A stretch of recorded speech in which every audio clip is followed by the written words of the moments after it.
Welcome along, fellow time travelers. This time we're going to travel back in time to today? Yeah, today. So sit back and pour yourself a cup of coffee, or a tankard of tea, or a mug of mead, or a chalice of cider, or a flagon, filled with any beverage of your choice, and join me around the campfire. Before we begin, will you kindly hit the like button, share this video with others, and if you want to listen to more interesting videos that I produce anyway, please become a member of my channel. I'd really appreciate it. So I was going to do this as a live stream, but it would have been really short notice because I kind of wanted to get this out there as soon as possible. However, if people are interested in this video, then we can go ahead and maybe do a live stream in the future and get a chat and get your feedback about this. But here goes. When I was a kid, I read something somewhere, and it said that 25% of the people that you'll meet in your life will have no sense of humor. And I thought, what? There's no way that's right.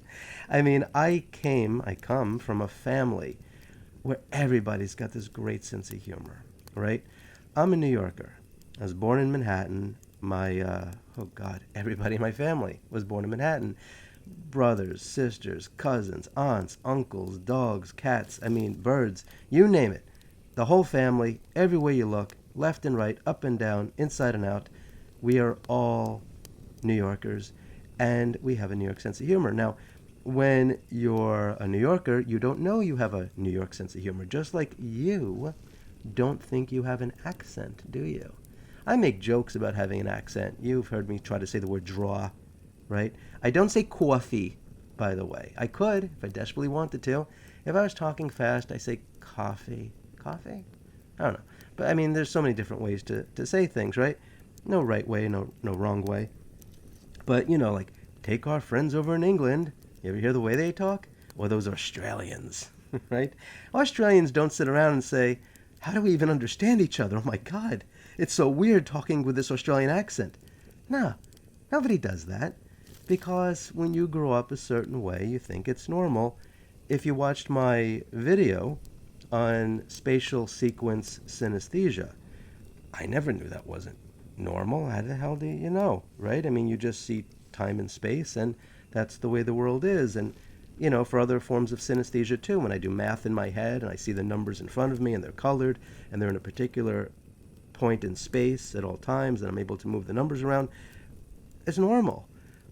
When I was a kid, I guess I still do this, but when I was a kid and I used to take tests, I will admit I kind of sort of thought I was cheating sometimes, because what I was able to do is, when you're in school and you take notes, right?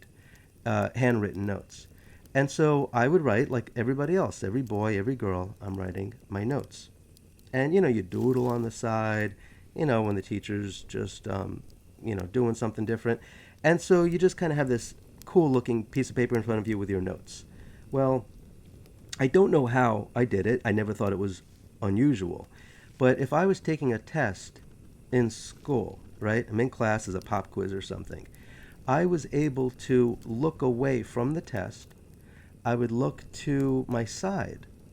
And I was able to see my notes in my mind because I just memorized what it looked like.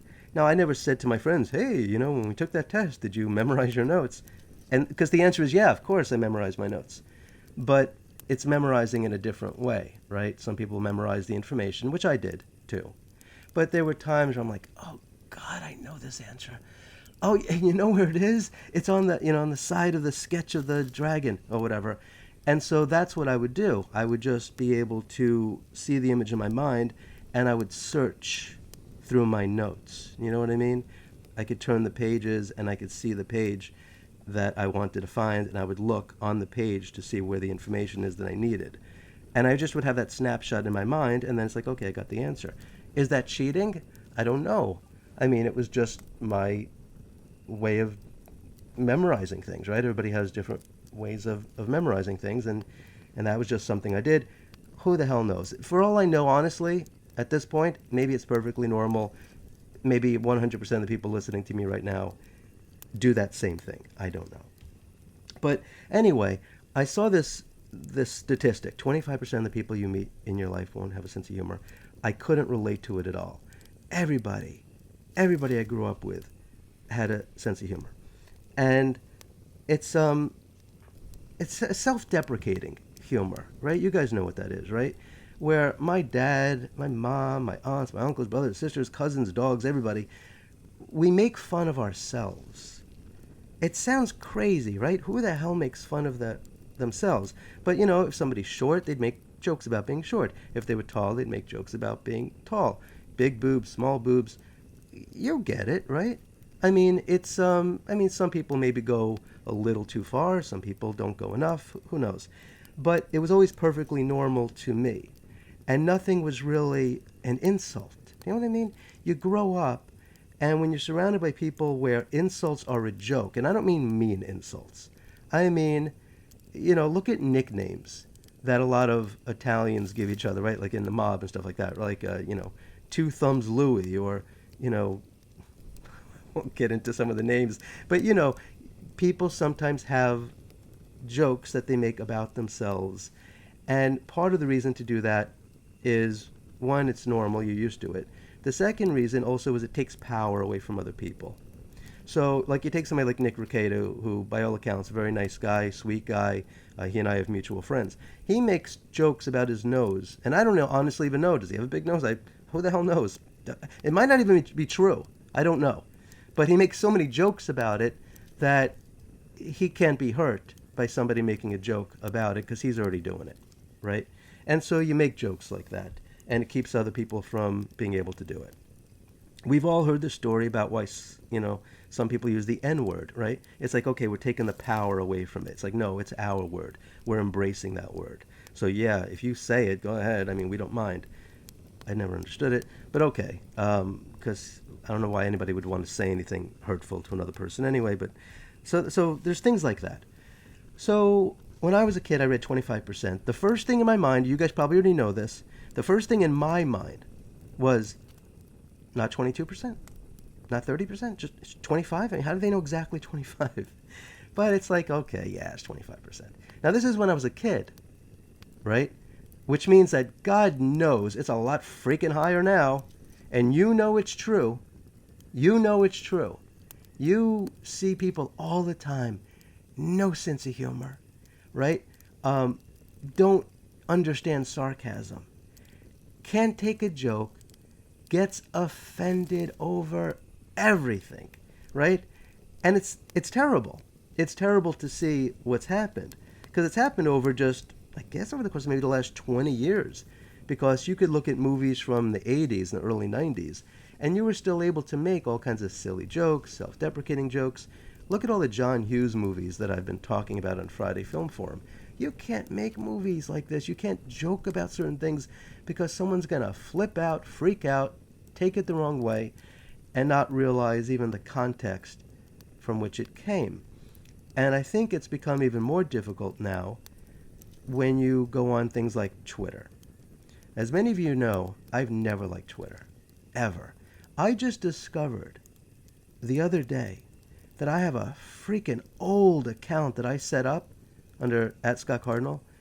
I didn't even know about it until recently when Elon Musk posted in tweet that all sorts of dead accounts were going to, you know, go back into the queue, I guess, right? And people can grab them.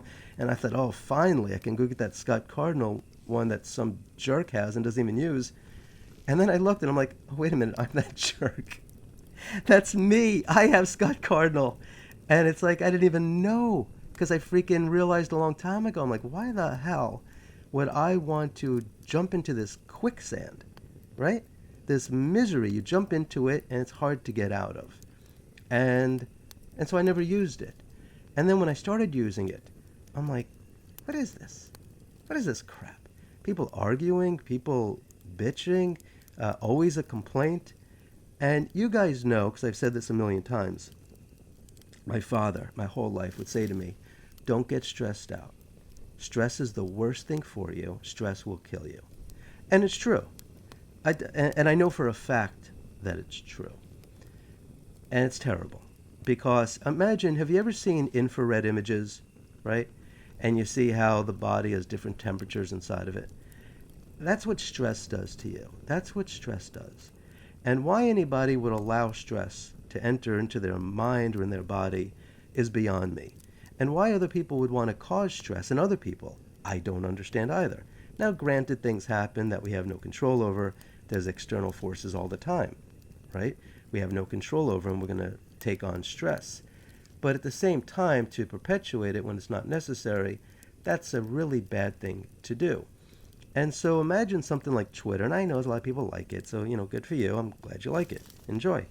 But imagine if somebody said to you, every minute that you spend on Twitter is a minute off your life. What would you do? If that was real, if that's true, and it is, then would you keep going on Twitter? And I'm using Twitter as an example. There's other horrible social media. I heard that there's something called Discord. I heard about it all the time. And people kept trying to drag me to go on it.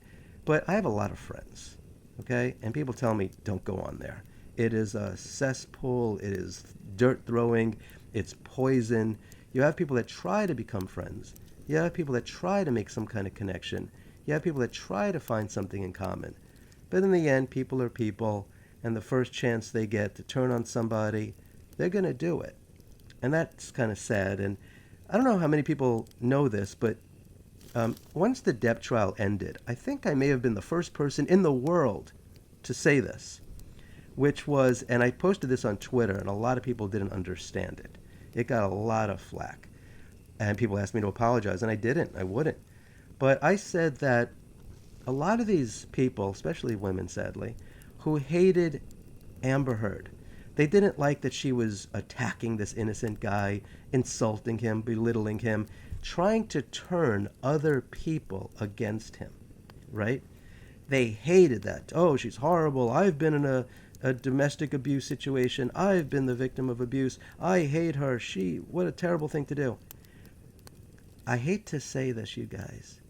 I do. I hate to say it. I studied psychology because you guys know that I lecture on design psychology. It's the same sort of thing. You study psychology classes, and you guys know what projection is. And so I said, a lot of the people that hate Amber Heard are Amber Heard. They just haven't had a target yet. And as soon as they get a target, they do all the things that they said they hated about Amber Heard. Isn't that terrible?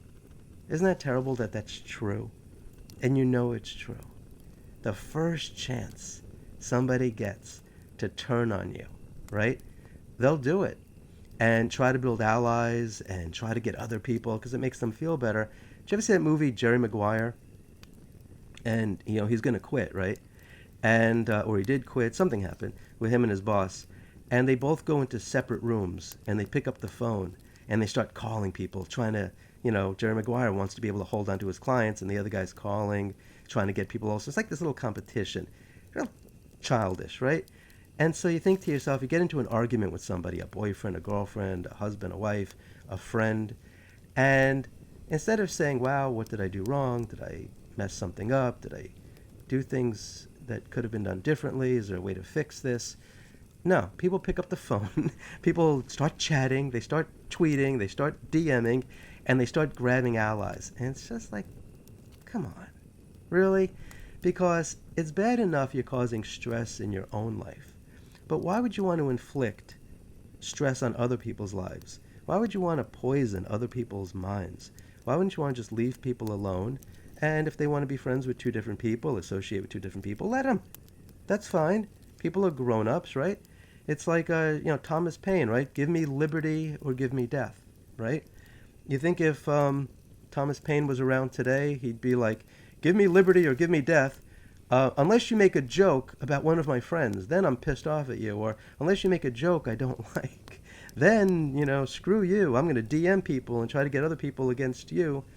I just can't wrap my brain around this. I just can't. Maybe you can.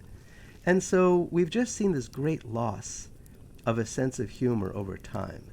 And it's sad to see. I'm not sure how to bring it back. I think it's worse because it's hard to read people's writing. And if you don't know their voice, right, you don't know how they speak, you don't know their sense of humor, then I could almost understand, okay, is that person serious? Is that person not serious? I get that. but not if you know somebody. You know what I mean? And so, you're with coworkers, right, all the time. And some coworker, a lot of them could get your sense of humor, and there's one of them that even though he hears you all the time, or she sees you all the time and hears you, just doesn't get you. Just doesn't get your jokes, right? And even becomes a, as they say, a Karen, right? Complaining to the boss, oh my God, did you hear what so-and-so said? And so that's one of the many reasons why I just never liked Twitter, because I saw stuff like that happening, where I would see somebody post a tweet that was obviously a joke, and you had people attacking them. And it's like, wait a minute, whoa, you don't get this? You don't see that? It's like that thing, what do they say? The left can't meme. I'm not being political here. I'm just pointing out something that I've heard. The left can't meme. I honestly don't even know what that means, because I don't pay attention to these meme things, right? But I hear that, and I'm like, oh, that's an interesting psychological phenomenon. What does that mean? And I honestly, I'm trying to think right now, actually, what does it mean? And I guess there's just some people that maybe just don't have a sense of humor, or they're just so stirred up inside, but they're just on the verge of just the dam breaking at all times. It doesn't mean that everybody's bipolar. There's a lot of people that are, sadly. And, that'll just, boom, you say the wrong thing and poof, it's a totally different ball game in their life. But I'll give you an example associated with me. So when I was in 7th grade, I actually do remember this. I remember it word for word. I could tell you exactly where I was sitting.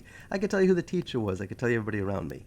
So I was in the back of class, and my teacher said, Mr. Cardinal, am I boring you? And I looked up. I'm like, no, not at all. Why? And he said, well, you're not paying attention. I said, no, I'm just looking at something. He goes, well, would you like to share with the class what you're looking at that's so interesting that you can't look up here? And I said, it's probably not a good idea that I do that. And he said, Mr. Cardinal, come up here. I want to see what you're looking at. I said, with all due respect, I don't think you want me to do that. And he said, all right, why not? He goes, because I'm looking at nude photos that some of the girls in this class gave to me. And everybody started laughing. And you want to know why they laughed? Because they knew I was joking. Everybody knew I was joking, and the teacher laughed. The teacher knew I was joking. So in 7th grade, I started making this stupid joke, because I got this great response, about women sending me nude photos. Now, by the way, it's been true. A lot. in high school, actually middle school, in middle school, in high school, in college, definitely, and certainly on social media, right? So I make jokes about it all the time. And I do this for 3 different reasons, right? One, it's true. I get a lot of nude photos. 2, it's funny. It's kind of funny. I mean, I think it's funny. And a lot of other people think it's funny, too, because they don't know if I'm joking or not, which is part of humor, by the way. If you know anything about Abbott and Costello and teams like that, the straight man actually got paid more money than the funny man.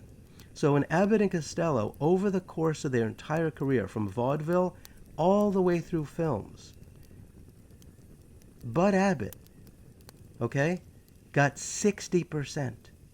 Lou Costello got 40%. And you think to yourself, God, that's not fair. How is that fair?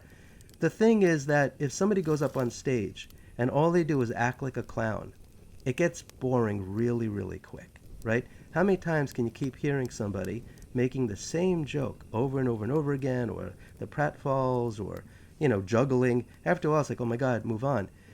Because you can't relate to it, right? It's kind of funny for a little while. But in order for comedy to work, you want to be able to see yourself in that situation. That's why when you watch Seinfeld and he makes jokes about, you do laundry and you're missing a sock. Because you can relate to that. It's like, wait a minute, yeah, that's happened to me, right? That's how comedy works. If you can relate to it, it's so much more funnier, because you're like, oh my God, yes, no kidding, yeah, that does happen. Or, yeah, I've got a friend like that. That's comedy. That's how it works. You need a straight man. You need somebody that you can put in a humorous situation who plays it straight. And so when I say something like, hey everybody, I'm getting a lot of nude photos this month, but not as many as last month. So if you guys could speed that up, I'd appreciate it. Now granted, most people can't understand that situation because most people probably aren't getting messages like that. But you get that it's a joke. You get that it's funny, and I say it in such a way that it sounds like a joke, but also sounds like I'm serious. That's what makes it funny.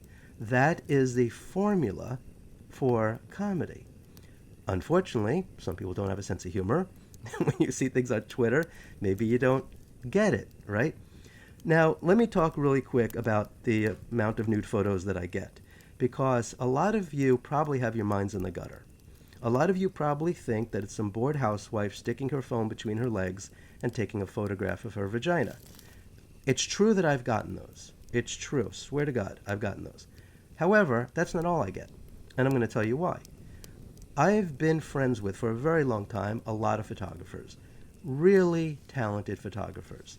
Go on Instagram right now and take a look at some of the most amazing photography, by men and women of all ages whose names you might not even know because they're under, whatever, some screen name. And you say to yourself, how the hell did, famous photographers like that Annie Leibovitz, right, goes and takes a photo of John Lennon standing on a ladder and she gets paid $1 zillion. And you look at that and you're like, anybody could have done that. Come on. Stand on a ladder, take a picture of John Lennon. There's nothing about it that's like... plus it was John Lennon's idea. It's not even like Annie says, hey, I got a great idea, John and Yoko. It's John's idea. She just snapped the photo and became world famous after it got on the Rolling Stone cover. Look, I don't want to beat up on her. Honestly, that's the only photo of her I know that she took. For all I know, she's the greatest photographer on earth. I'm just referring to that one particular photo. Relax, people. So, but anyway, I'm friends with a lot of photographers, and they take the most amazing photos. And I'm friends with models, because they too, many of whom are photographers, and many of them take nude photos. And let me just tell you, because I'm looking to interview a friend of mine who is a photographer of nude women. The photos that this gentleman takes are so beautiful, they're so impressive, that you don't even notice, and I know some of you are going to find this weird, but a lot of you won't. The photos are so incredible that the fact that the women are naked is like the least interesting part of the entire photo. The photos are black and white for the most part, and you've got these great models that are in graveyards, right? And so they're standing behind tombstones, they're climbing in trees, there's props, there's these magnificent poses that there's this one model that he works with all the time. And the amount of time that she must spend with this creative way that she has of just positioning her hand. You look at her fingers and the way she positions them, it's like she doesn't hold her hands in the same way in each photograph. And so it's like, is this a conscious effort? Is she just this natural model? And so you guys have seen, I'm sure of this, plenty of really beautiful photographs of naked men and women, probably mostly women. Most men don't want their photo taken while they're naked. Maybe some do, who the hell knows. But I don't see them, and thank God they're not sent to me. And so when I make jokes about all the nude photos that are sent to me, a lot of them are by friends of mine, okay? So there's nothing perverted, there's nothing weird, there's nothing unusual. They're really beautiful photos where it's like, hey, Scott, I went on this photo shoot this week, and these are some of the photos. What do you think of it? And a lot of them are amazing. And the photographers also, same thing. They want my feedback. What do you think? And, I'm planning on working with this model again. And I have models even ask me, is this pose interesting? I'm going to be going out this weekend to do another photo shoot. Do you have any suggestions? Do you have anything I should do? Something else? Do you have any ideas? It's a collaborative effort when you work in a lot of industries, right? But especially creative, where you bounce ideas off of each other. Some ideas are good. Some ideas are, not so good. But every idea is okay because it could lead to something else, right? And so I make jokes about that. And like I said, I've been making jokes about it since 7th grade. So we're at the time of year right now. It's early to mid-December, and people will start thinking about their New Year's resolutions. So I'm trying to think. I want to interview a friend of mine who's a photographer, and he takes photos of nude women, right? And other things too, by the way. Nude, but a lot of nude women. And so I'm thinking to myself, what kind of thumbnail am I going to create? Because I can't show nude women and thumbnails on YouTube. They'll freaking flip out. So then I'm thinking, okay, what's a good title for this video? And I thought, shooting naked women. Right? I love that. Shooting naked women. And some of you out there who are listening to me right now just burst out laughing. You know that's a funny title. Shooting naked women. But there's 25% of you. 25%. And you don't know who you are. 25% of you are like, oh my God, Scott, that's horrible. What a horrible thing to say. Why would you want to say that? Scott Carnell wants to shoot women. He wants to shoot naked women. No, it's a thumbnail. I'm just trying to think about how to talk about this video that I want to do and this great interview with this really talented photographer. So I thought, okay, shooting naked women. And I thought, nah, maybe shooting naked women in cemeteries? And I thought, nah, shooting naked women in graveyards? And the reason I kept coming up with different ideas is because calling something shooting naked women is funny to me. And it's not offensive to me. And I'm not triggered by it, right? So to me, I'm just thinking, do I add to it? Do I add the word graveyard? Do I add the word cemetery? Should it be black and white? Should it be color? Because that's just the way I think, right? So I thought, okay, I'm going to be promoting it. And I should tweet a few things really, right around now to just like mention naked women, just kind of get it in people's minds, get their tweets back, right? The, whatever that's called, right? The commenting, the likes and all that stuff. And I thought, okay, well, let me just keep building this up. So, and I thought, okay, plus it's New Year's Eve, right? We're getting close to New Year's Eve. So I tweeted the following. I said, hey, everybody, time to think about New Year's resolutions. Beginning on 1/1/23, I will no longer be accepting or requesting. By the way, the requesting part is the funny part there. Requesting nude photos through DMs, right? And what else did I say? I think I said, I know what I said. I said, so you only got, a few more weeks to send me whatever you want. Sorry for the late notice. Okay? Get it? Sorry for the late notice. What does that do? How does that include you in the joke? How does that include you? You, most of you, there's some of you to be honest, but most of you aren't going to send me a nude photo through DM or, right? Actually, we're going to talk about that other part in a second. So you're not going to send me a nude photo, but you say to yourself, you did a mental calculation in the calendar. You say to yourself, if you were thinking about sending me a nude photo, by the way, you said, oh God, I only have a few more weeks to do this. Then send them quick. And then if you weren't, you maybe got a little bit of a laugh out of it because you're like, oh, I wonder how many he'll get in the next few weeks. So it's got a lot of jokes in it. You got the main joke, which is the fact that I'm not accepting any more nude photos, right? So you got that part. Then you got the time, right? Because you throw a time in there, like you only have a few more weeks. And that's funny. Then the fact that, sorry for the late notice, I'm apologizing for the fact that I'm only giving you 2 or 3 more weeks to send me nude photos. How stupid is that of a joke? That's so stupid that it's funny. But here's something else that I don't know how many people noticed. This is like a little Easter egg. This was something that if I would have left the tweet up, actually the tweet is up, but DM is the really funny part. That's the really funny part. Because what you want to do is respond, well, I wasn't going to send it through DM anyway. I was going to mail them, or I was going to send it through email, or, some other way. And so you've got like 4 or 5 jokes sitting in this one tweet, and you could find them, you could not find them, you could see one, you could go back. It's like looking at like a Dali painting, right? God, I'm patting myself on the back. I'm just talking about how a joke works. I'm talking about the construction of a joke. Because I'm kind of a professional in writing, right? And studying, history and how people interpret things and psychology. And so are you, by the way. I mean, this isn't brain surgery. But there's ways to construct it. So I don't think people realized that there was some effort. There was a conscious effort in how this tweet was written, and that there's different jokes in there for different people that to notice, and that you could go back and be like, oh God, I missed that the first time, right? Well, there's some people who thought that it was a threat.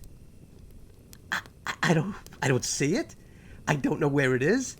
I don't know what the hell they're talking about, but one person took a screenshot of it and actually sent DMs to other people saying, "Oh, thanks to this joke," whatever the hell this person wrote. And I'm like, it's a joke, and I know who you are because you've been in my live streams, you've been on my Twitter, you've heard me, my own voice, make the same dopey joke about nude photos over and over and over and over again. I've said them on my live streams. I've said them while a guest on other people's live streams. I've done interviews where I've made this stupid joke. Everybody knows it's a joke. And the reason why I've done it, like I said, is one, I think it's funny. Two, it's true. Actually, one is true. Two, it's funny. The third thing is it makes me blackmail proof. Okay? I have a lot of friends who are lawyers. I've spoken to them about this. They've all agreed.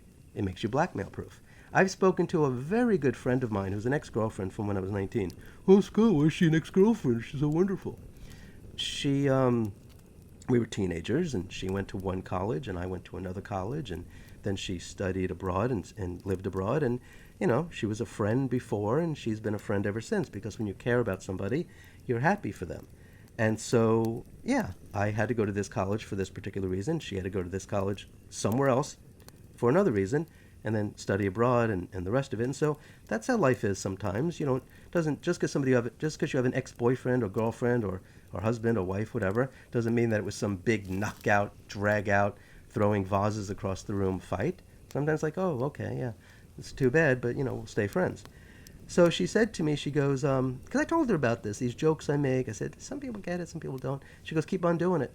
She goes, keep on doing it. I said, why? And she said, well, because it's you. That's why.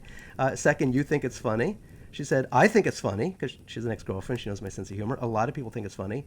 And she was the first person who said, it makes you blackmail proof. And I said, what do you mean by that? She goes, well, that way, if you accept a lot of nude photos from women, and you even ask for them, like jokes, like, I'll give you an example.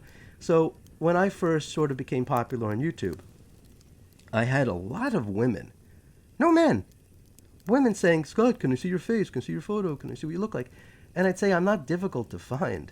I mean, go on LinkedIn. I don't go on LinkedIn, but I think there's probably a photo of me on there.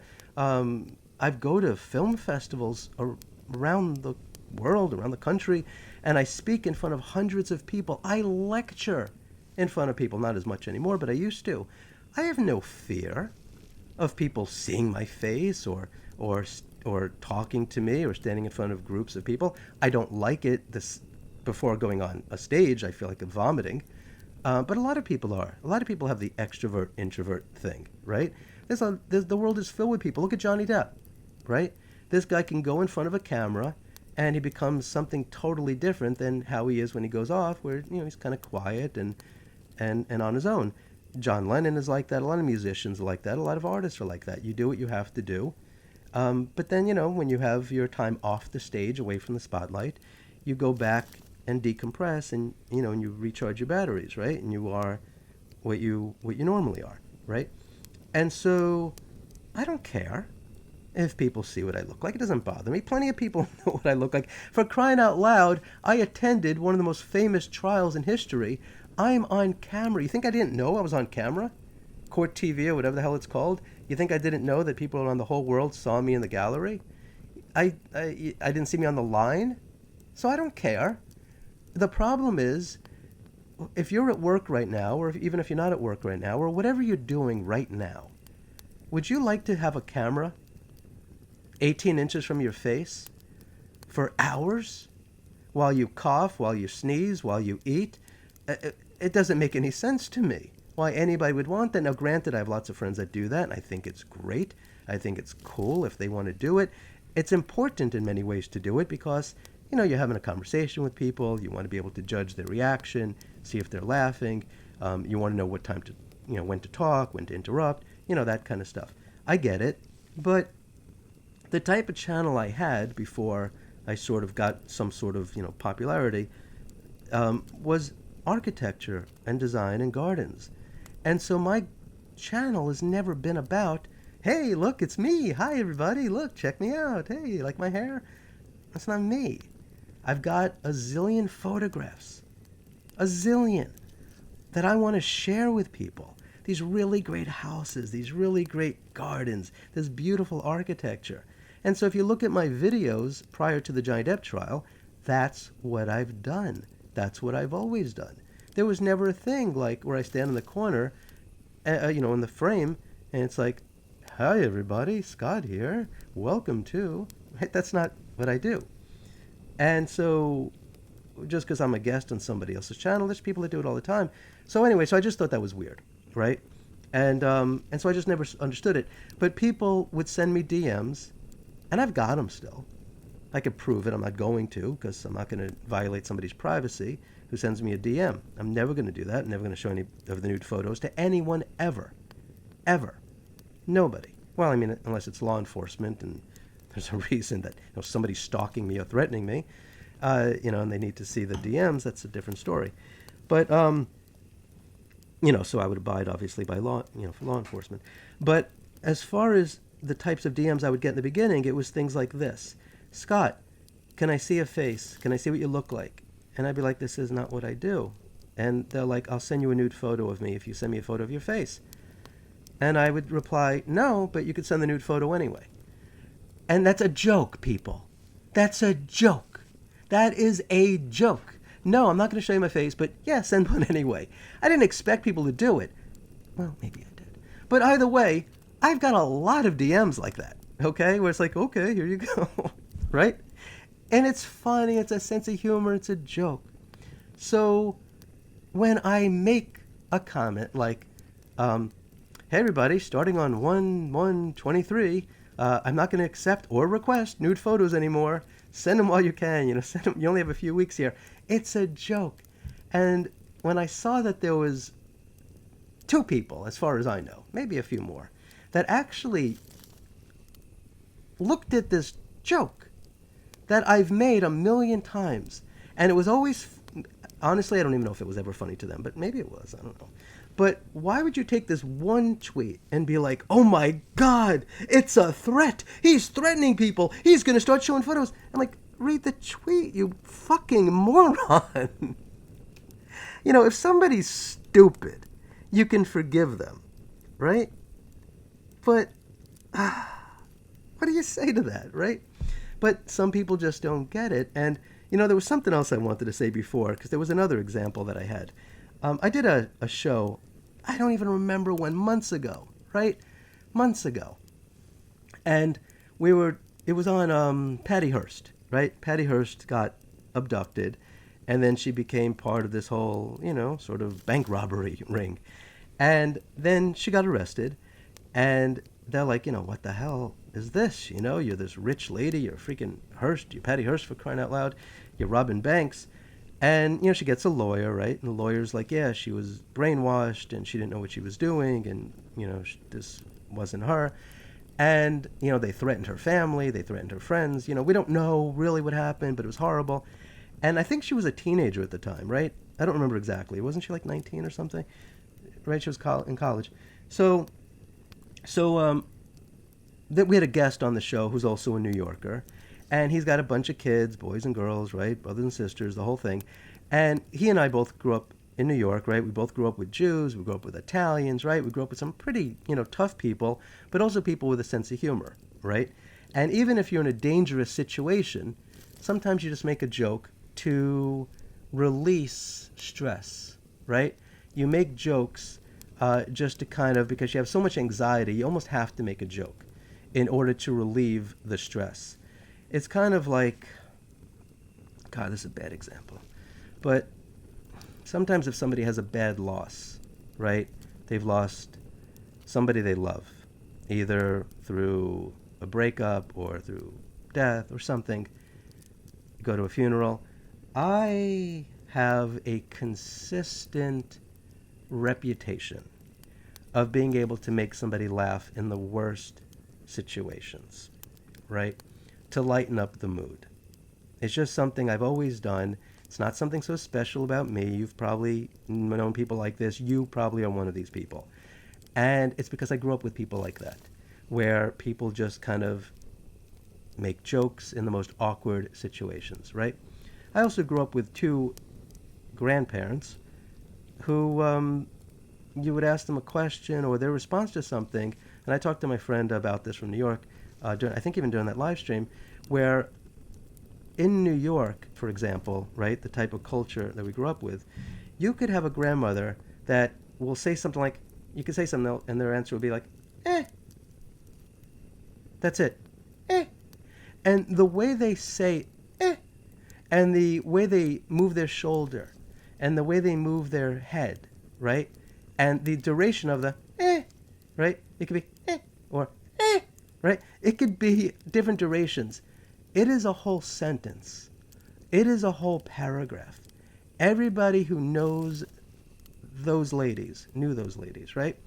And you know exactly what I'm talking about, a bunch of you, except 25%. Know that you can have nonverbal mannerisms. You can do things like, right? Or, what are you going to do? What are you going to do? What are you going to do? What are you going to do? What are you going to do? Right? There's 100 different ways. And what are you going to do?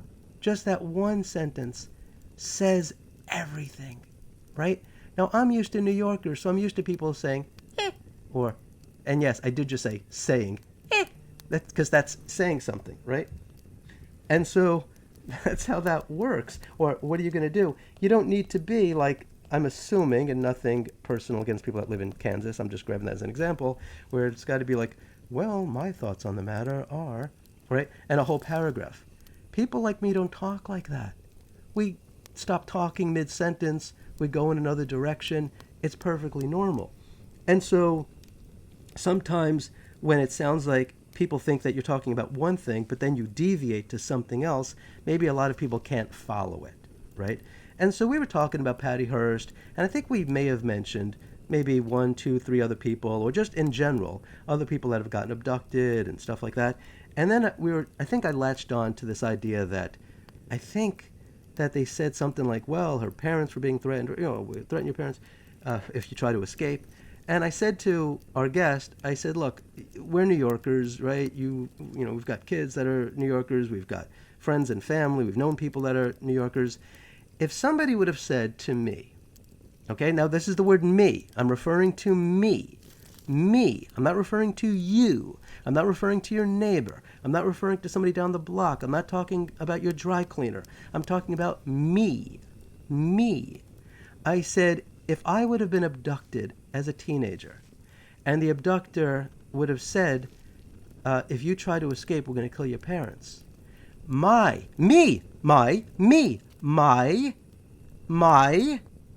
We're talking about me here, everybody. Me. Because that's how it works, okay? In a joke, in a comment, in self-deprecating humor, you're talking about yourself. I said in a live stream, I said I would have told him to go to hell. I said go to hell, okay? Now, why is my answer that way? First of all, I probably would have said that. I don't know. I was never abducted when I was a kid. I will never be a kid ever again. So I don't have any fear of being abducted as a kid since those days are past. But if I would have been abducted and somebody would say, we're going to kill your parents if you try to escape, I would have probably said go to hell. 1, because that's the way I am. 2, to piss them off. 3, I wouldn't have believed them, okay? 4, if I was abducted, my parents would not be alone sitting in a log cabin on a fucking lake somewhere.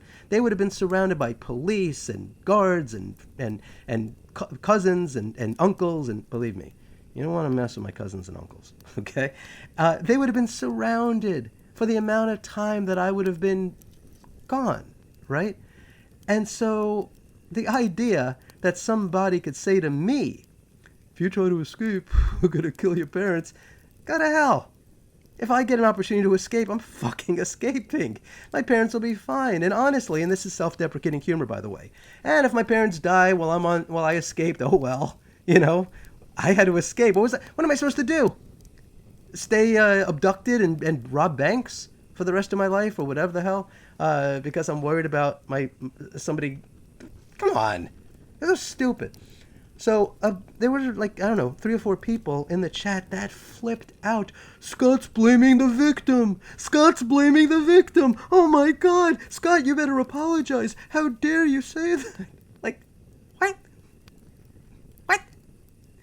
It's a hypothetical scenario of me, who's not 14 anymore, making a joke about what I may have done, probably would have done, when I was 14. And I guess 25% of the people in the chat, actually not even that many, just a few, because a lot of people saw it, right? So it wasn't even 25%, just a few, flipped out. Scott's blaming the victim. So then afterward, some moron sent me a DM saying I need to apologize. I need to do a special show the next week and apologize for that joke. And then have this person on as a guest to talk about being a victim. Like, what the fuck are you talking about? Victim? It's a joke about what I would have done when I was 14 years old. How the fuck do you interpret that as something else? I understand that there are people triggered. I understand that the world is filled with people that have been victimized. But that I was talking about me. Me. That's it. And so it's just like examples like that. And then somebody else just kept perpetuating it over and over and over again on Twitter and then Discord, whatever the fuck that is, right?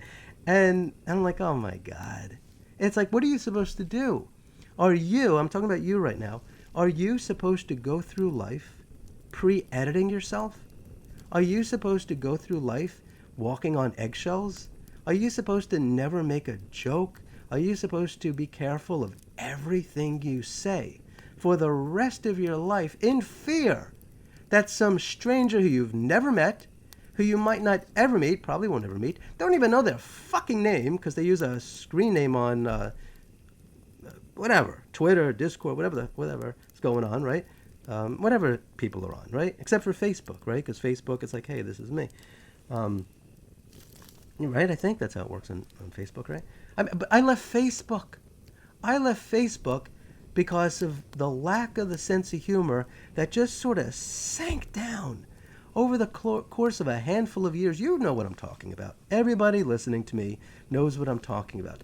So there's been some kind of cultural shift where people are on eggshells and people are ready to explode over everything and anything. And so I don't think that what I read when I was a kid is true, that 25% of the people have no sense of humor. I mean, okay, it was probably true then. Sure ain't true anymore. I don't know what the hell the number is, but it's pretty freaking high. It's a hell of a lot higher than 25%. And so I've been wanting to leave Twitter for a long time. I wanted to leave Facebook for a long time. And then finally I just made the decision. I'm out. I said goodbye and that's it. And, see you later. And I'm tired of every time there's something in the news that everybody has to just latch onto it. And it's like that becomes their thing, something they never thought about in their entire life, never cared about, never had an interest in, suddenly is the biggest thing in the world for them. And if you don't agree, you're the worst person in the world, and you're a this, and you're a that, and you're something else. And then I said, all right, well, goodbye, Facebook. I said, let me see what this Getter is. And Getter's pretty cool. But it's very political. There's a lot of political stuff. I'm like, well, I'm not really interested. So and then Truth Social started. I thought, I like the name Truth. Hey, how could you go wrong with Truth? And I went on that, and that's actually really good too. Good class of people. But once again, mostly political. So I said, all right, well, you got Twitter. Maybe I'll contribute to that? I don't know. Let's see what the hell that is. Freaking horrible. Oh my God. Freaking horrible. And that's when I said to myself, every minute of my life spent on here is like a minute off my life. Hey, that's true, isn't it? That is true, isn't it? Every minute you spend on there is a minute off your life. And if you balance the scales, right, if you made a list of pros and cons, are the pros that you get from being on Twitter better than the pros of being off Twitter? And so I've thought about that a lot, right? You do like digital detox, which everybody should do. 1 day a week, 2 days a week, a month, something. Do a digital detox. Just say, hey, everybody, doing a digital detox, taking a day off, taking a week off, taking a month off. Let me tell you, when I deactivated my Twitter account, oh, what a great feeling it was. Oh, my God. I was on, I watched a lot of old commercials, right, because I studied that sort of thing when I was in college. I was taking psychology classes, and I was learning about psyops, right? And psychological operations, right? And how you influence people, and a lot of those people went into advertising, right?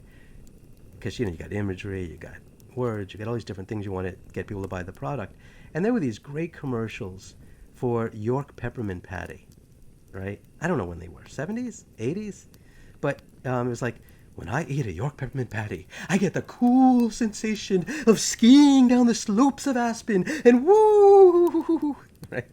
And there's just so many. And then you got this one with this one lady, I think she was a black lady, and she's like this, like she starts laughing, she goes, ha ha ha. And it was so great, it was so much fun. And they had all these different ones, right? I've watched, I think, probably all of them. Watched them in college, right? And then they're on YouTube. And I was in college in the 70s, people, right? Just in, you watch it in school. Just like you watch old movies, you study stuff. Like Civil War, you study the Civil War. Doesn't mean you were around in the Civil War. So anyway, that's it. Those are my thoughts about all of this, about how a lot of people don't have a sense of humor and how easily people are to get triggered over a joke, right? And like I said, liberty or death, right? Give me liberty or give me death. Thomas Paine. You want to be able to be free, to be able to say things and not be afraid that someone's going to take it the wrong way, and they are going to. Unfortunately, that's the world we live in. And so what do you do in situations like that? What do you do? Do you tighten your circle so much?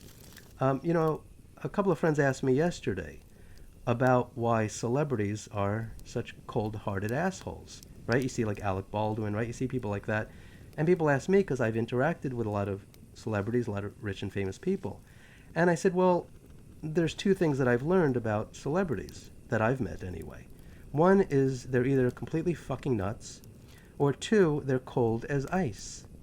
And you say to yourself, how in the world are they cold as ice? They seem so nice on camera, right? They seem so nice. You see photographs of people, smiling. You're like, hey, they smile. I smile. They smile. We're like, the same. Oh, they look so sweet. And they're really not. And they're really not.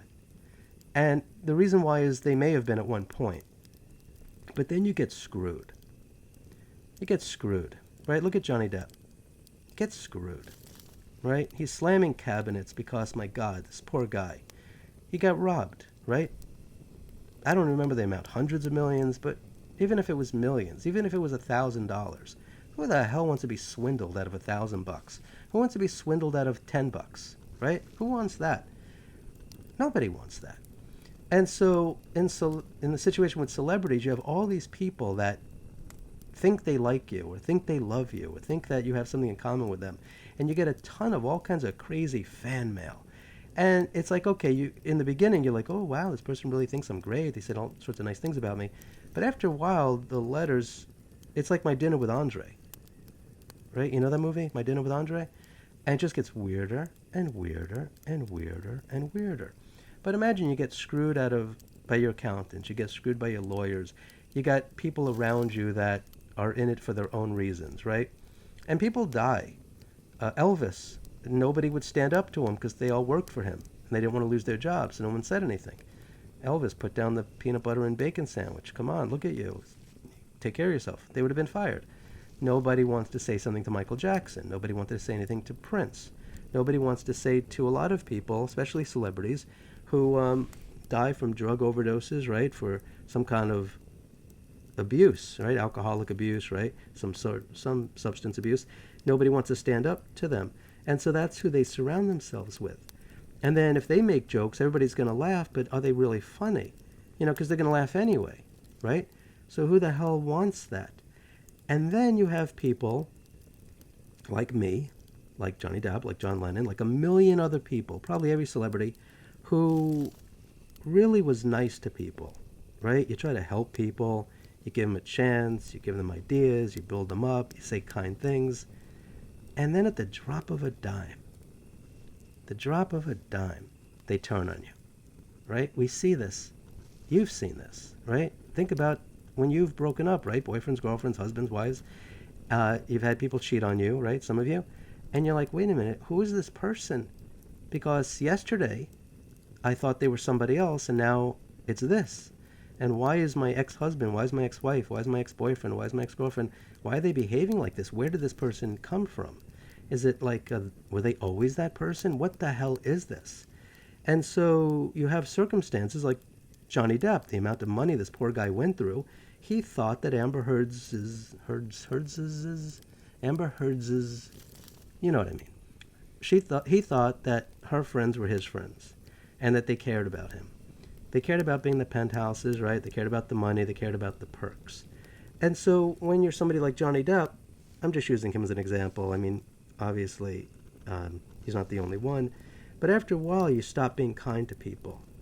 You stop wanting to help people. You want to stop being warm to people because you just keep getting punched in the face for doing it. And why does that have to happen? But it happens. And it happens a lot. It happens to me. Sucks, right? And so it makes you not want to be nice.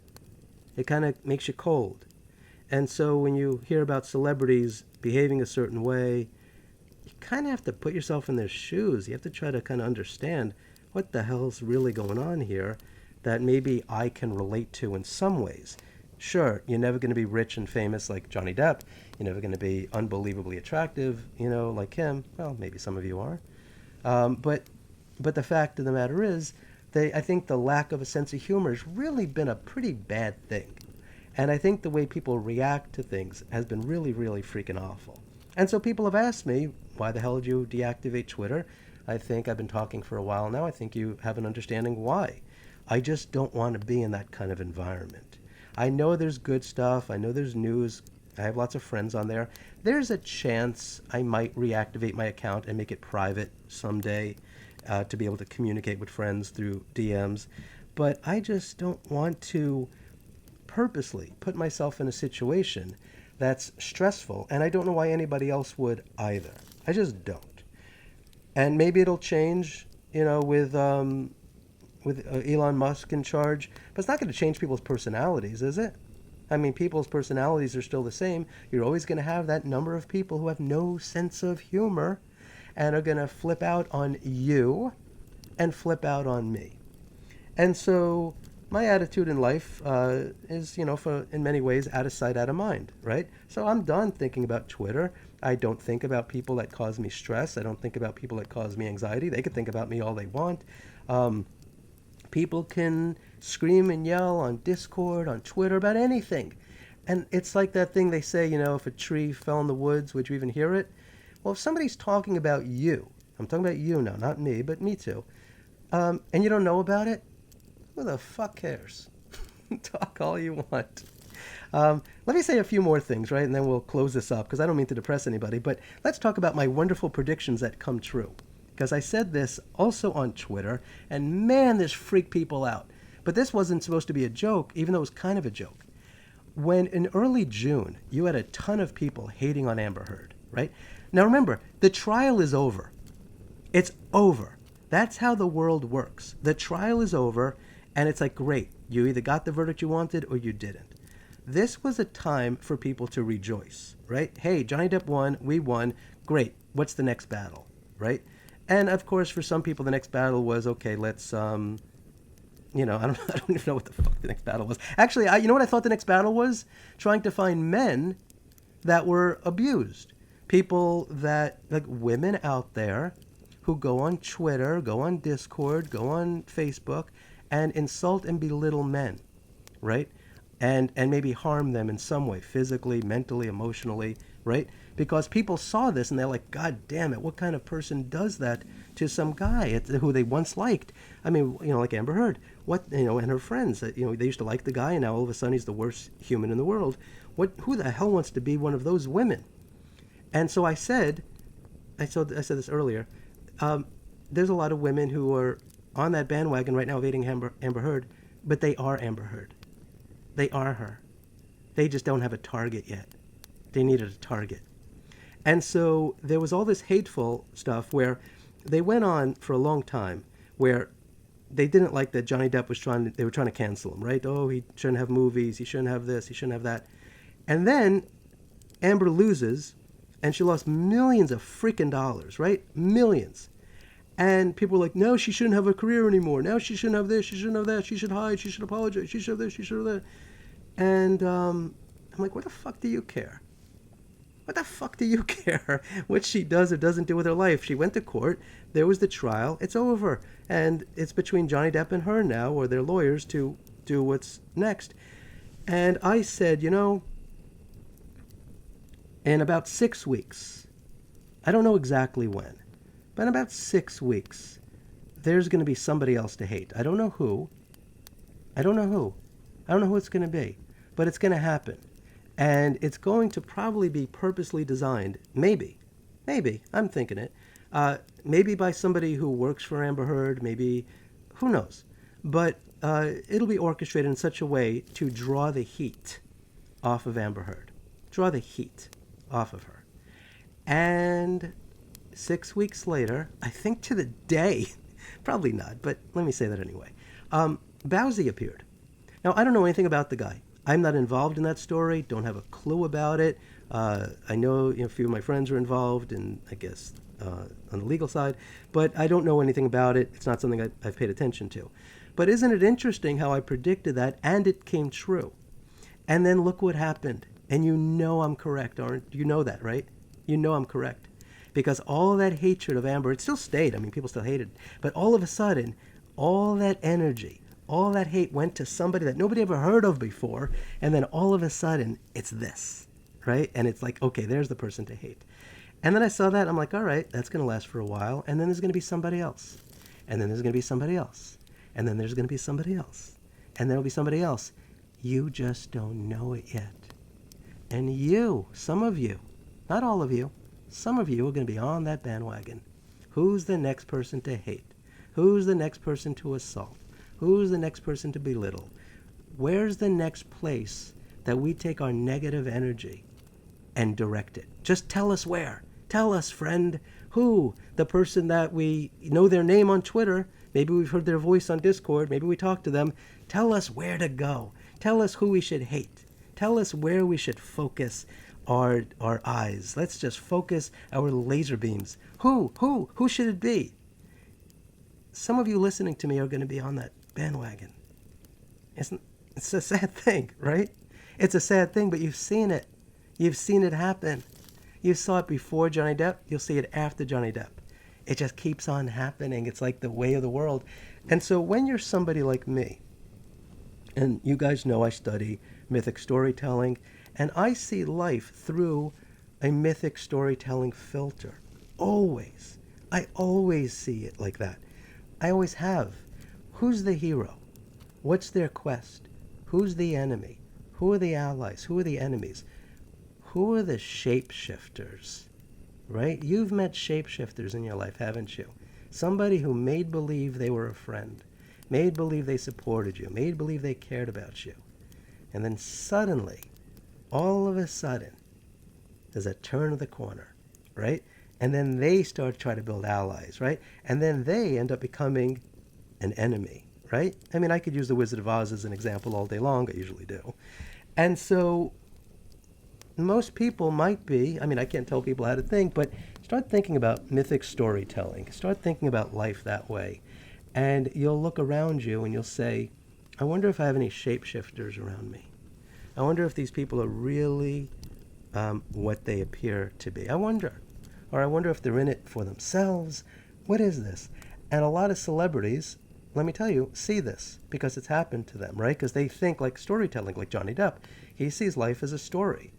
And that's why during the Depp trial, what was really beautiful was how they went ahead and went back to his childhood. That's how they started talking about the Johnny Depp story. They didn't start it off by talking about the rich and famous, handsome actor, right? Because the jury can't relate to that. No. They went back and they talked about him as a little boy being scared of his mom. You know why? Because it's like the Wizard of Oz. It started off in Kansas. It started off showing Dorothy in the real world because you can relate to that. And then you go into the special world where you have to learn the rules, the new rules.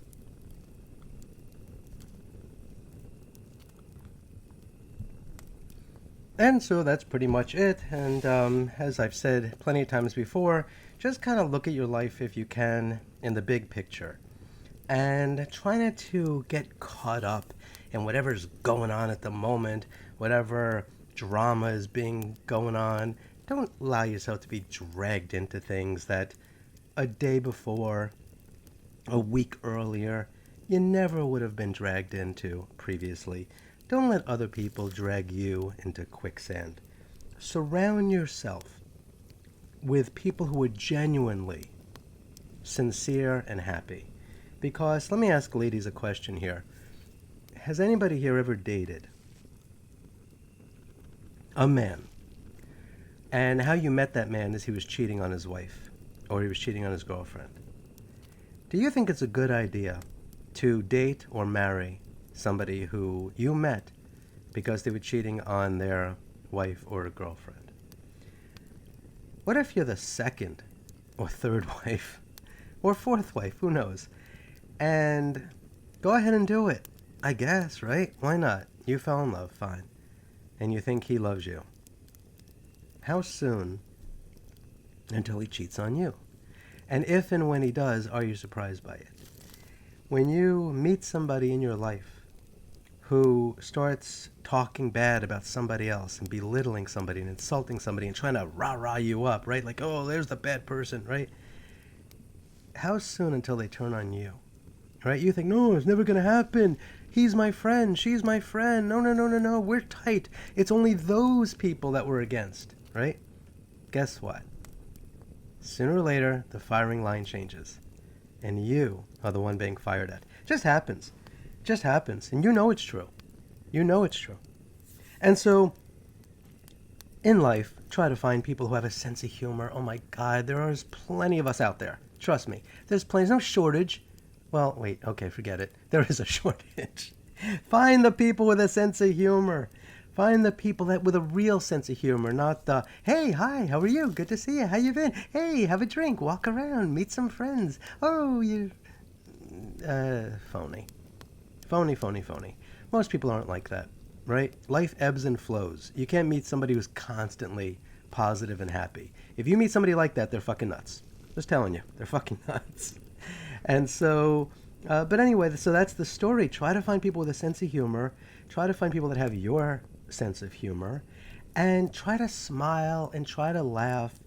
And, you know, what's past is past. And you just move on. Relationships come and go, right?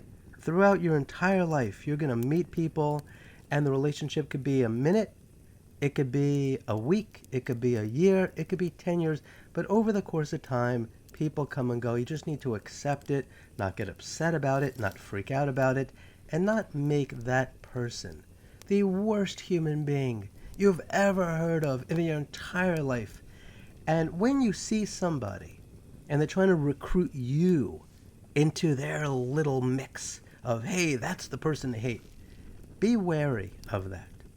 And I'm talking about the Twitter stuff with Amber Heard.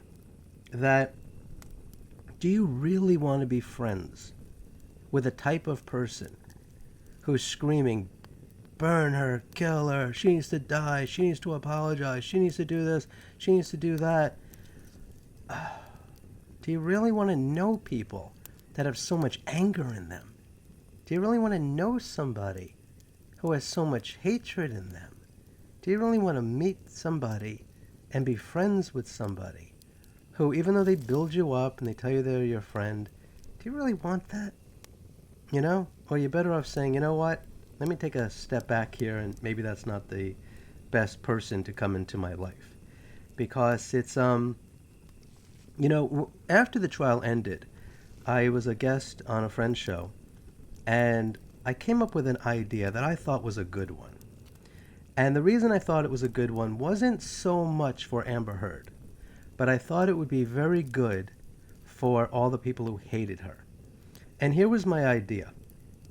And it's out there. It's still on my friend's channel. I won't mention who because I don't know if he wants me to mention it, because it was kind of a little bit of a controversial thing that I said, and he didn't like it, I could tell you. But you all know what super chats are, right? Where somebody like me does a live stream, right? Somebody on YouTube, And you give them super chats because, for a lot of reasons, sometimes you just want to support their channel, and that's fine, that's cool. Or other times it's because you have something you want to say, and you want it to be read in front of the hundreds or the thousands or the tens of thousands of people that are going to see that show, right? And so you want that read. And the person, the host, is, sort of obligated in a way to read it. So I thought it would be interesting. Amber Heard owed a lot of freaking money to Johnny Depp. And I know for a fact that there are people on YouTube who make millions of dollars a year. Yeah, it's true. Not me. Let me tell you, not me. But there's plenty of people that do. And so I came up with an idea that was really outside the box. And that happens once in a while. This was so out of the box, nobody in the world thought of this idea. And maybe it was a terrible one. Maybe. I thought it was a good one. I sincerely thought that it would be very healthy for everybody who hated Amber Heard to kind of have this cathartic experience and to be able to say what they wanted to say to her. And for her to know what they were thinking. Right? And I thought she should start a YouTube channel. And that she should very quickly get, meet the criteria to get super chats, right? And that, so she'd be eligible. And she would do a live stream for, I don't know, 10 hours, 5 hours, 3 hours, doesn't matter, whatever it is. No, it'd have to be pretty long, okay. And everybody, and it would be set up, by the way, not by her. Okay, forget that. It wasn't set up by her, it was set up by a lawyer or an accountant. And all the super chats that would come in, she would have absolutely no choice but to read, right? She was going to agree, I will read every single super chat in here, no matter what it says. And because the money would have gone to an attorney-controlled escrow account, all that money would have gone to Johnny Depp to satisfy the judgment, right? And so think about this. If Amber Heard did that, right, and she's got a lawyer next to her, and it's totally, on the line, totally legit, this money is going to go to Johnny Depp. You would have paid $5, $10, $50, $100, $1,000, God knows what you would pay. Knowing the money was going to Johnny Depp and knowing she was working for it. So it's not like you're paying off her debt. She's working for it. And how's she working for it? She's got to read whatever the fuck you write. So you can call her any name you want, if you wanted to, if you're one of those people. If you wanted to say anything to Amber Heard, anything in the world, even if you loved her, all right, fine. You loved her, you hated her, whatever the hell it was. Imagine if she did that. This would have been the biggest YouTube channel in history.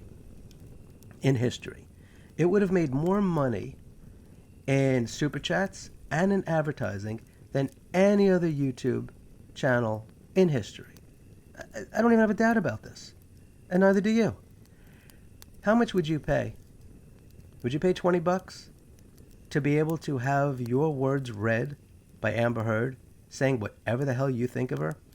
And so I thought that would be an interesting way because I know, okay, right, cruel and unusual punishment, but it's not cruel and unusual punishment because it's not being subjected to her without her agreeing to it.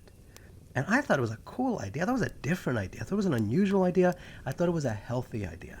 I thought, great, she is going to come down to earth for a little while, right? And she is going to actually see what so many people think of her. And she's going to have to read it so she has it in her mind. But it would have been healthy for her, and it would have been healthy for you. It would have been healthy to all the people who hated Amber Heard, because maybe people would have be decompressed after that, Because it's like, okay, this happened, right? This happened. And it's done. And now let's move on. And maybe if that's the case, if the boozy thing was... Bowsy? I don't even know if I'm saying his name wrong. But maybe that wouldn't have happened if that was part of this orchestrated thing to draw heat off of her, right? Entirely possible.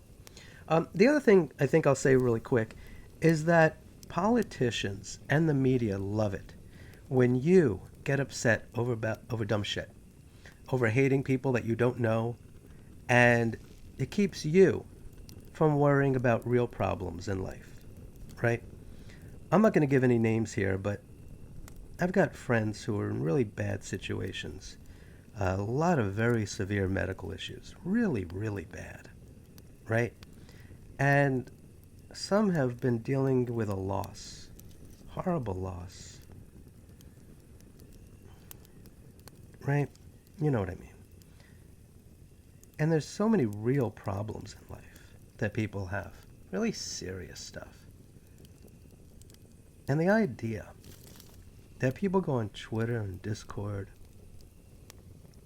the idea that people spend their time and their energy hating a complete stranger, attacking them, insulting them, belittling them, threatening them, laughing at them. Who does that? Who does that? What's going on in their lives that make them that way? Because isn't the time and the energy better spent doing something else? Imagine if you spent your time doing something really positive, right? I mean, you have a choice, right? It's like, okay, you have a minute today. What do you want to do with that minute? Do you want to spend it bitching about somebody? Or do you want to spend it helping somebody who needs help and encouraging them and being uplifting? Which is the best way for you to spend that minute? Because you got a lot of freaking minutes in your day. You got a lot of freaking minutes in your week, in your month, in your year, in your life. And how much of that is going to be spent on negative stuff? How much? How much is enough? Is there a point where the tank is full? And you're like, okay, for whatever reason, this didn't work out. I'm no longer friends with them, no longer this, no longer that. It's like, all right, well, it's like a college course. All right, well, there was that. I learned what I learned, and hey, what's my next class, right? Imagine, well, I know a lot of people here haven't gone to college, so, use another example. I don't know, let's high school. Most people have been to high school, right? So imagine if you're in your English class, your math class, right? And you're 15, and you've got a test coming up. You've got studying. You're in a study group, and you're helping other people with their studies, right? You're cramming for exams. You're doing all kinds of stuff. And imagine if there was somebody next to you, and all they did was talk about last semester. And they're like, oh, well, I remember last semester I did really bad on this, that pop quiz on November 4th. And you're like, yeah, enough with that already. No. I mean, aren't you pissed off? I mean, that was really quick. That just like he popped that quiz on us really quick, and I wasn't prepared. Were you prepared? Wasn't it awful? Wasn't that teacher terrible? And you're like, wait a minute, we got this going on today. Isn't today more important than yesterday? I mean, we've learned from yesterday, fine. Now let's move on to tomorrow. Let's try to make tomorrow better. Isn't that a better idea? Right? Out of sight, out of mind, right? If somebody upsets you, forget about them. Their words shouldn't be on your lips. You don't let them, what do they say? What's that thing? Living rent-free in your mind? What the hell are you letting somebody live rent-free in your mind for? Out of sight, out of mind. And so I don't have an understanding of it. I don't know why people think like that. I've never been able to relate to it, just like I can relate to jealousy or envy. I couldn't care less what car somebody has, how much money they have in the bank. I don't know why. I guess it's the way I grew up. My parents never cared. Nobody around me cared. Oh, so-and-so bought a new, whatever, I don't know, Lexus? Who gives a shit? That's their fucking car. Let them buy whatever the hell they want. Their money. But, I'm going to go buy a nicer car too, so I could have a nicer car. Are you out of your mind? Are you out of your fucking mind? You really care what somebody else has or that's not right. You don't want to live your life like that. So, anyway, let's come back full circle, shall we? Surround yourself with people who have a good sense of humor. Smile, laugh. What's past is past. Don't get upset about things you have no control over. If milk spills, if orange juice spills, don't freak out, don't scream, don't yell. Pick up the container, grab some paper towels, grab a towel, whatever it is, clean it up. Say, oh man, that sucks that happened. And then put it back in the fridge, right? And that's it. And throw the stuff in the laundry, and you're done. Can you imagine being upset all freaking day because some orange juice spilled, right? Or being upset because somebody said or did something that you didn't like. The day is going to come where most of your life is behind you, right? And you might not have much time left. Years, months, weeks, days, hours? How much of your life do you want to look back on and say, I spent it hating people? I spent it belittling people and attacking people. How much time of your life do you want to spend in that?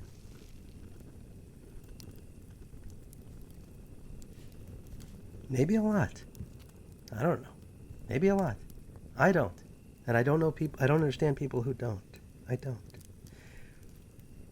In fact, you know what's a healthier thing to do? Is if you ever get into an argument with somebody, you just say the nicest things you could think of about them, right?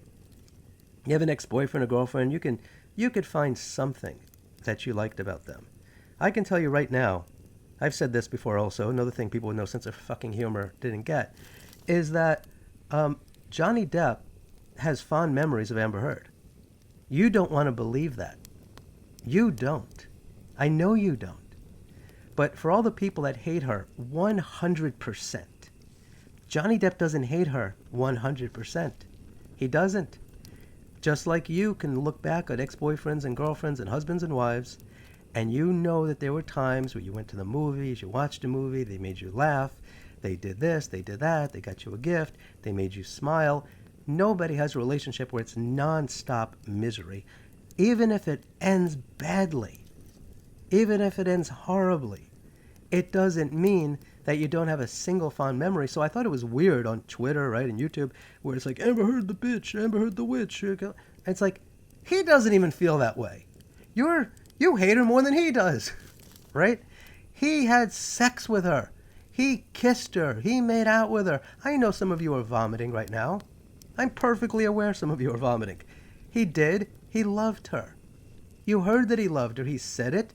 He wrote it. He never hid it. He loved her. Things didn't turn out the way he wanted it to. In life, that's the way it works. Not everything ends the way you want it to. Not everybody sticks around in life as long as you want them to. Look at all of us who love cats and dogs. The day comes when we say goodbye to them, and we're crying, we're upset, and you're holding their paw and you're looking in their eyes as they're taking their final breath, right? And you're the last thing they see sometimes, right? And they don't stick around as long as you wanted them to. They never do. It's not their fault. It's just the way life is. And anybody who can't accept that is really immature, because you need to realize in life people are going to come and go, and you can't hate everybody who's not in your life anymore. And so you try to find the kind things, right? So if somebody asks me about an ex-girlfriend from high school, whatever it is, like, oh yeah, she was great. Oh yeah, I loved her. Yeah, she was awesome. Are you kidding? Yeah, there was a time we really, it was great. Very smart. She was very smart, right? Ask me about any ex-girlfriends from high school, college, whatever, and I'm going to tell you the nicest things you've ever heard about them, because I have those thoughts. Who the hell wants to be in the same room as somebody saying, well, there was the time that she did this, the time she did that? Who wants to hear that? I'd rather say, hey, let me tell you something. There was a reason why I was attracted to her. There was a reason why she was attracted to me. There was a reason why, we had this great relationship. And so try to find the good things to say about people. You'd be better off, just like when I pressed deactivate on Twitter and it was like, wow, that felt good. Oh my God, that felt good. Right? Try saying positive things about people instead of negative and see how you feel, right? You might not even realize it, but like an infrared camera, like I mentioned earlier, right? And you've got the red moving around, right? It's bouncing around, it's moving around. That's what stress does. Anytime you say something negative, anytime you write something negative, you are making it red. You're adding poison around your heart, around your organs, right? In your neck, in your mouth, in your eyes, in your brain. You are sucking poison deeper and deeper inside your body so it can't escape. Does that make sense to you? Why the hell would you want to do that to yourself when you could just as easily say, oh yeah, he was great. Oh God, she was great. Yeah, loved her. Yeah.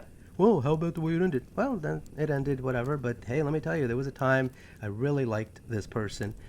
And do that and see how you feel, right?